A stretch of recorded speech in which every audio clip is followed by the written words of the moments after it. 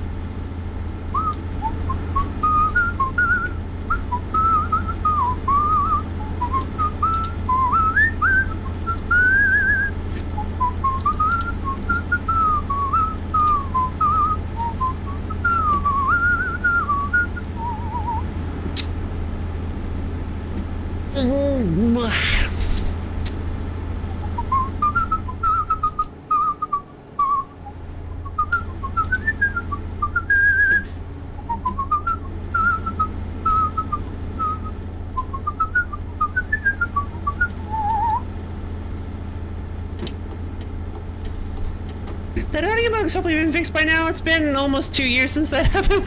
Wow, really? No way. Alright then.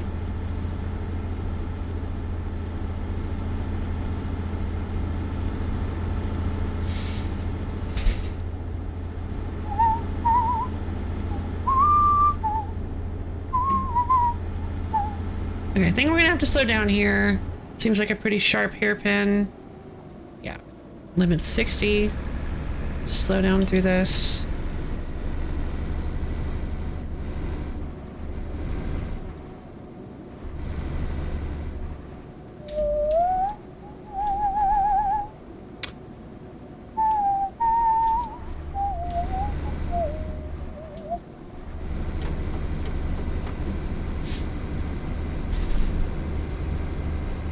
Alright, we've only got about an hour until we're there, everybody! It is officially 11 p.m. That does not seem right. Am I reading that wrong? Wait a minute. The sun hasn't even fully set yet. Is this a Europe thing?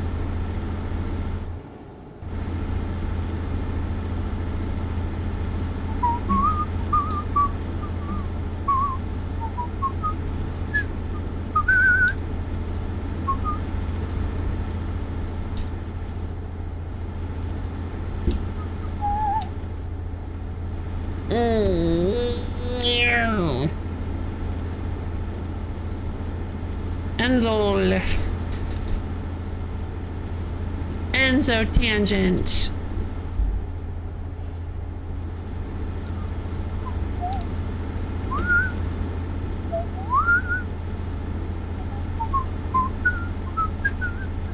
There's somebody getting pulled over again. That's why you don't want to speed. You don't want to get pulled over. Want to feel old to tell your Aisha will qualify as retro in just a few years? Fantastic! Yeah, I guess that makes sense. Because I only ever played Atelier Aisha DX, the like remake for like PS3 and stuff like that. So I always assumed it had been made for an older system. I think it was made for the PSP. I think they were originally made for the PSP.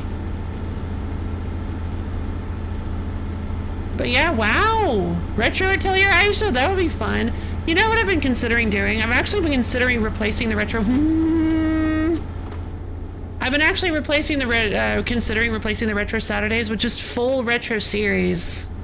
Like where we don't do the wheels anymore. Like maybe not fully, but temporarily replacing some of the retro Saturdays with actual full series of certain retro games. I've been considering possibly doing that in the future.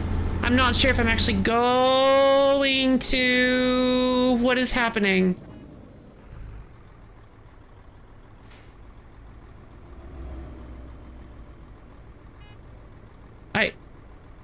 I would, but I'm stuck. I can't get around this car. I know! Shh! Stop honking at me!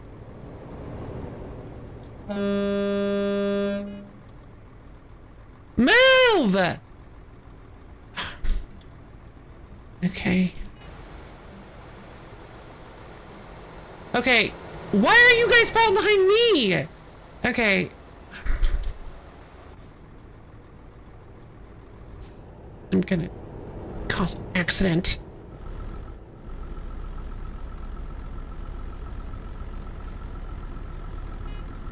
I know, stop honking! That's driving me insane. You know I'm trying to do something. It's like a rhythmic honking.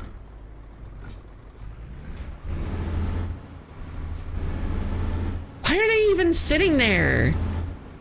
Oh, hey, I found Berlin.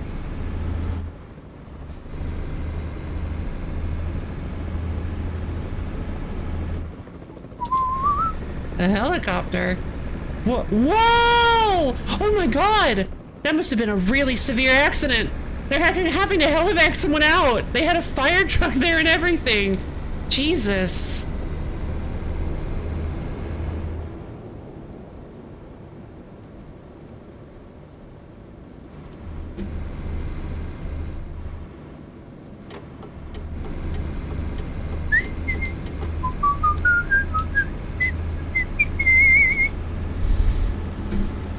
Alright guys, we made it to Berlin. We're only about 15 minutes out. Guys, wake up! Wake up! Take a look around. We made it to Berlin! Oh man. Quite the 5-hour car ride, huh? Yeah! We're only about 15 minutes there. Put up your Game Boys and your Nintendos. Combos. Yeah, put up your combos. Finish your combos. They didn't spill, did they?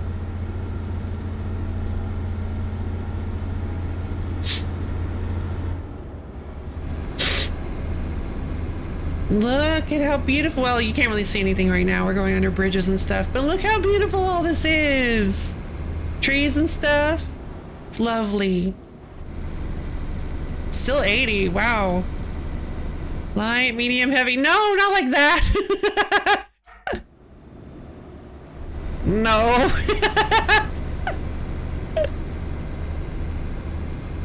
Oh, well, if you spilled any, make sure to pick them up so that we don't get ants or anything. I don't know if ants really get in a car.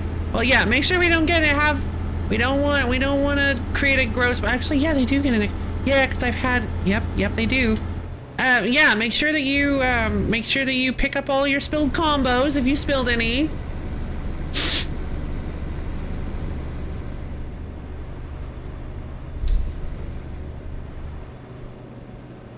Wipe the drool off your face. Truck ants. Trans.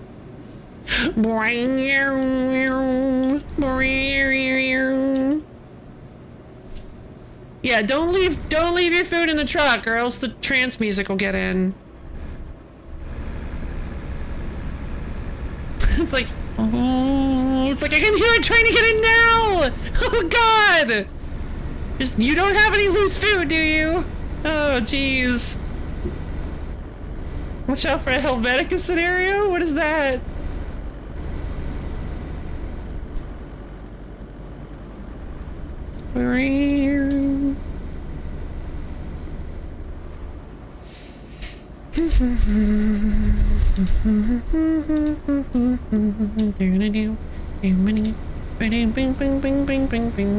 Okay. So I think we've got what? I think we said what? 4 in the morning was when? Yeah, 4 in the morning. Okay, yeah, we're not even... Oh, right. Ah, I keep forgetting. That's the time we're supposed to get here. Not the time it actually is. I don't know what time it actually was when the sun was going down. All right, now it's almost 11. Now it's almost 11 p.m. We got 6 more minutes until it's 11. You mouth so wrong that a Helvetica scenario happens? Oh. That's a tautology, I think. Or a cyclic definition? I'm not sure. Oh, I didn't realize this was 80. And now we're back down to 60, so it didn't actually matter.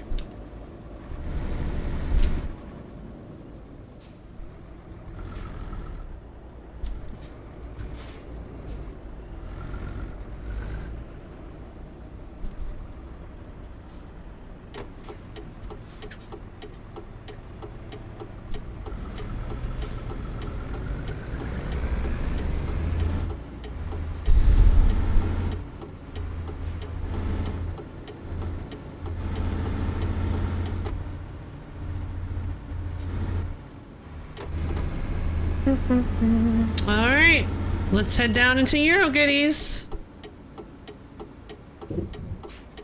Ah! Hey, trailer, how you doing? That's a tight turn for a truck entrance. Okay.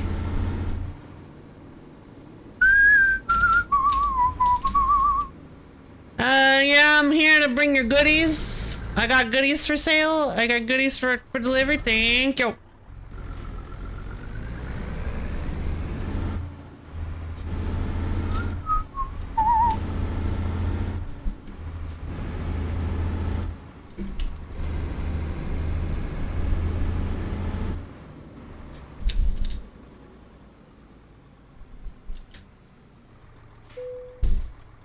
All right, where do you need it?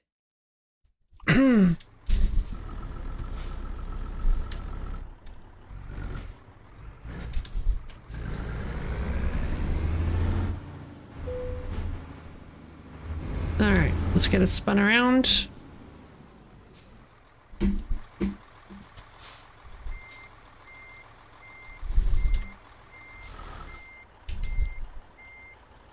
Right.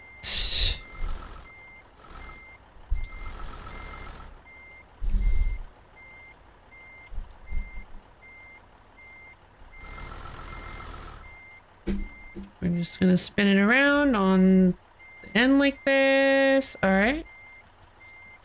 Gonna slow it down a bit.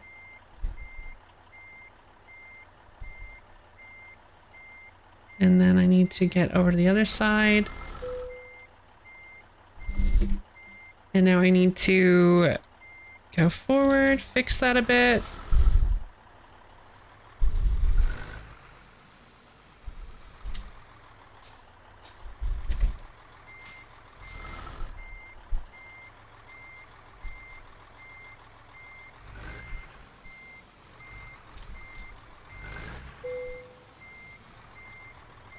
Okay, that should be good. That should be good. Oh. Okay, that should be good. A little bit further. No, wait. Yeah, there we go. And then we just swing it around a tiny bit at the very end. And it's not exactly what they wanted.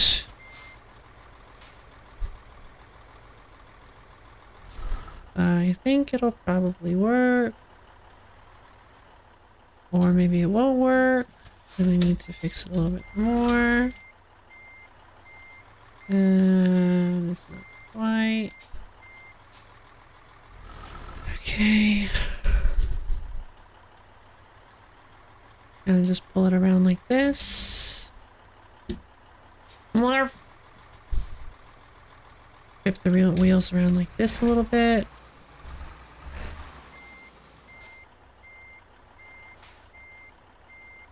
Slowly but surely whip the back of the trailer around. Nope, no. I stopped. Okay, here we go.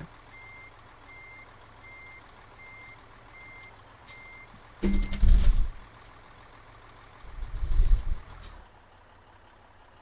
me just pull it forward a little bit so I have a little time to get to the left, and then we will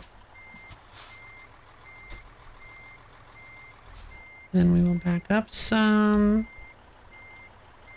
Oh, wait, hold on. Sure, why not?